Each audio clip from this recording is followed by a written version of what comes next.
예수님께서 자신을 빛으로 소개하신 선포를 듣고 난 후 유대인들과의 논쟁이 이어집니다.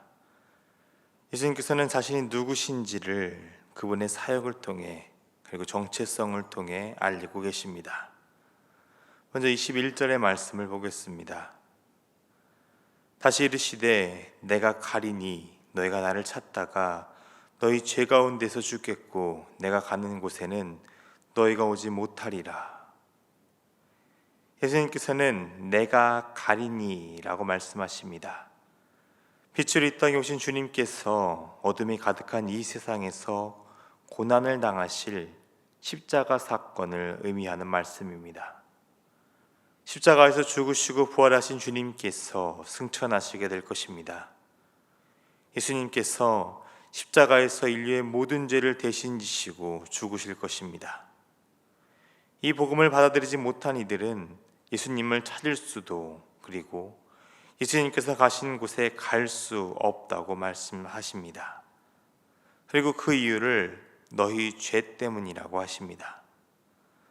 그들 자신이 죄로 가득한 어둠이기에 빛으로 오신 예수님을 받아들이지 못합니다.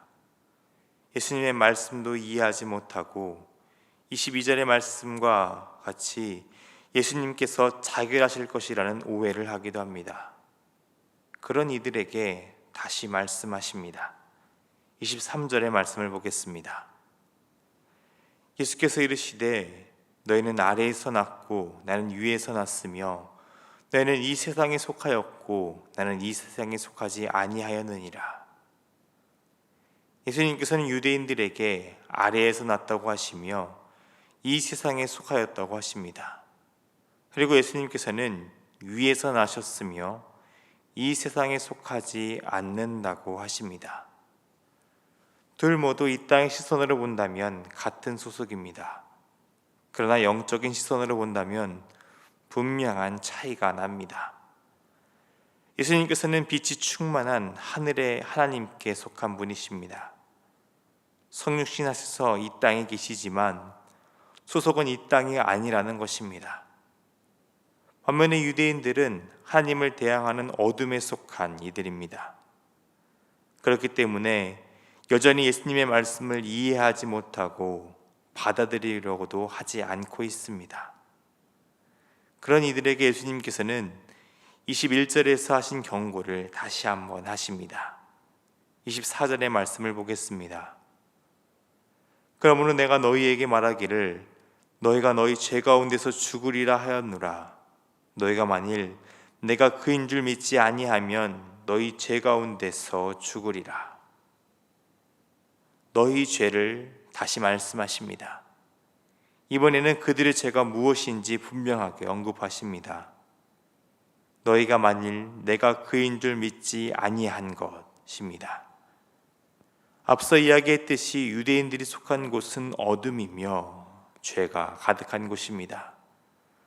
죽음을 향해 가는 이들을 긍휼히 여기시며 사랑하는 독생자를 보내신 하나님의 뜻을 외면하며 예수님을 받아들이지 않는 이들의 결국은 그들의 죄 가운데서 죽는 것이라고 말씀하십니다.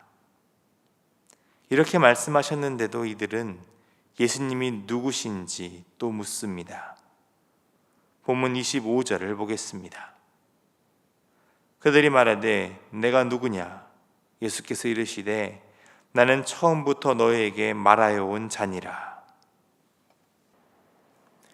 그들이 그토록 기다리던 메시아를 눈앞에 두고도 내가 누구냐라고 묻습니다. 예수님께서 누구신지 알아보지도 못하고 믿으려고 하지도 않고 있죠. 분명 이들은 대화를 하고 있는 것 같은데 전혀 듣고 있지 않는 것 같습니다. 그런 이들을 향해 예수님께서는 나는 처음부터 너희에게 말하여 온 자다 라고 말씀하십니다. 이를 다른 성경인 세번역 성경을 보면 내가 처음부터 너희에게 말하지 않았느냐 라고 번역을 합니다. 예수님께서 계속 말씀하셨으나 듣지 않고 또 묻고 있으니 예수님의 마음은 어떠하셨을까요? 26절에서 예수님께서는 이런 이들을 향해 말하고 판단할 것이 많다라고 하십니다. 그러니까 지금 이들에게 할 말도 많으시고 심판할 것이 많음을 이야기하십니다. 그럼에도 예수님을 보내신 그분이 참되시기 때문에 그분에게 들은 것만을 말한다고 하십니다. 27절의 말씀과 같이 하나님 아버지를 가리켜 말씀하신 것이지만 이들은 계속해서 깨닫지 못하고 있습니다. 여전히 대화가 겉돌고 있는 것처럼 느껴집니다. 당신은 누구요? 라는 질문에 이어진 답이라고 생각하기에는 그들의 수준에서는 이해하기 참 어려운 답을 주신 것만 같습니다. 그러나 이전에도 계속해서 예수님께서는 같은 답을 반복해서 주셨습니다. 자신은 하나님께서 보내심을 받은 자라는 것이죠. 오늘 말씀에서도 분명하게 나를 보내신 하나님의 뜻을 이야기하고 계십니다. 지금도 이전에도 말했던 것처럼 자신은 하나님께서 보내신 자이기 때문에 내 뜻대로 말하고 행동하지 않고 내 마음대로 심판하지 않으며 오직 하나님께서 하신 그 말씀만을 세상에 전한다고 하시고 계시죠. 28절에서도 예수님께서는 이들에 의해 들리게 되는 것을 뜻하는 십자가의 죽음을 언급하십니다. 그때가 돼서야 예수님께서는 자신의 뜻대로 그 어느 것도 행하지 아니하시고 모든 것을 아버지께서 가르치신 대로 행한 것임을 알게 될 것을 말씀하십니다. 그리고 그와 함께 이렇게 말씀하십니다. 본문 29절의 말씀을 우리가 한 목소리로 함께 고백하면서 읽도록 하겠습니다. 나를 보내신 이가 나와 함께 하시도다. 나는 항상 그가 기뻐하시는 일을 행함으로 나를 혼자 두지 아니하셨느니라. 아멘. 예수님께서는 언제나 자신을 보내신 하나님과 함께 하심을 말씀하십니다. 예수님께서는 언제나 자신의 뜻과 자신의 기쁨이 될 일을 하기보다 하나님께서 기뻐하신 일을 행하고 전하는 것에 온 힘을 쏟으셨습니다. 그런 예수님을 보시며 하나님께서는 기뻐하시며 홀로 두지 아니하시고 함께 하셨습니다. 이 말씀을 들은 사람들은 30절에 받는 것 같이 영적 권위를 가진 예수님의 말씀을 듣고 믿음을 갖게 되었습니다. 오늘 말씀은 죄가 무엇인지 우리에게 분명하게 전하고 있습니다. 하나님의 뜻을 외면하며 자신의 고집과 생각만을 가지고 사는 것입니다. 예수님과 논쟁을 나누었던 유대인들이 그러했습니다. 이미 자신들이 정해놓은 답이 있었습니다. 종교 지도자들은 그들이 가진 그 답을 가진 채 예수님께 질문을 합니다. 다른 사람들도 마찬가지죠. 자신이 가지고 있는 그 메시아상을 가지고 질문을 하고 있습니다. 둘 모두 자신들이 정해놓은 그 답이 아니라면 거절하고 죽일 생각만 가득했습니다.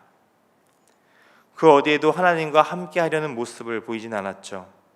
그러니 하나님을 기쁘시게 하는 일에도 관심조차 가지지 않았습니다.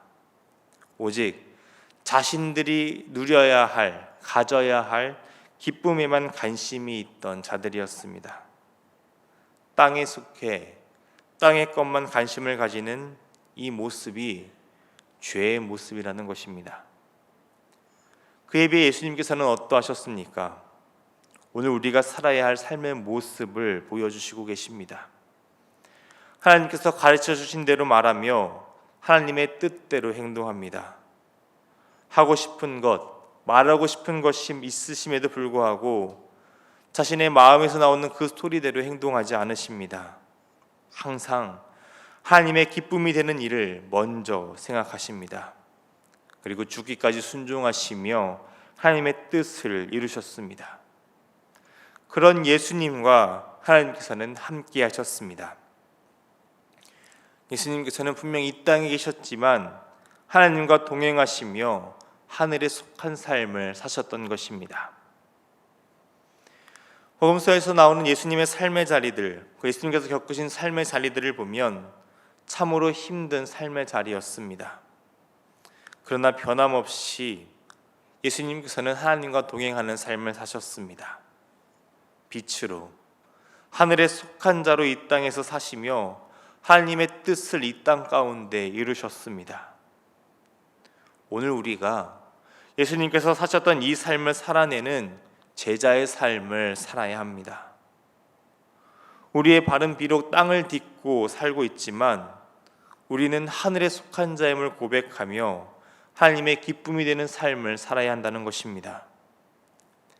말씀을 묵상하며 하나님의 뜻이 무엇인지 깨달을 수 있도록 성령님의 도우심을 간구하는 여러분이 되시기를 바랍니다. 우리의 삶의 자리에서 하나님께서 기뻐하시는 삶의 모습으로 살아갈 수 있도록 성령님의 도우심을 간구하는 여러분이 되시기를 바랍니다. 주님과 같이 하나님을 기쁘시게 하는 삶을 살며 우리를 죄에서 구원하시는 주님만 의지하는 믿음의 사람이 되시기를 주님의 이름으로 축원합니다. 기도하겠습니다. 우리 구원자 되시는 주님, 우리의 죄를 대속하여 주신 주님의 그 크신 사랑에 감사를 드립니다. 이 땅에 하나님의 뜻을 이루기 위해 오셨던 주님과 같이 오늘 우리도 하나님께서 우리의 삶의 자리에 하나님께서 보내신 자임을 깨닫고 사명자로 살게 하여 주옵소서. 비록 우리가 이 땅에 살아가지만 이 땅을 쫓으며 여전히 어둠에 속한 자로 살아가는 것이 아닌 하나님의 뜻을 쫓으며 하늘에 속한 자로 살아가는 우리 모두가 되게 하여 주옵소서. 하나님께서 기뻐하신 일을 하며 복음이 우리의 삶의 가장 중요한 가치임을 믿고 살아가는 믿음의 사람들이 되기를 간구하며 나아갑니다. 이 새벽 기도로 나아갈 때에 여전히 어려운 우리의 삶의 문제들을 고백하며 나아가지만 그 모든 삶의 자리에서 하나님을 의지하며 이 모든 일 가운데 하나님께서 기뻐하실 것을 먼저 구하는 믿음의 고백으로 나아가길 소망하오니 주여 우리의 마음을 주관하여 주시옵소서. 우리를 홀로 두지 않으시고 언제나 함께 하실 하나님의 사랑을 경험하며 하나님과 친밀한 교제를 나누는 기도의 시간이 될 수 있도록 이 시간 우리와 함께 하여 주옵소서. 사랑이 많으신 우리 주님 예수님의 이름으로 기도드립니다. 아멘.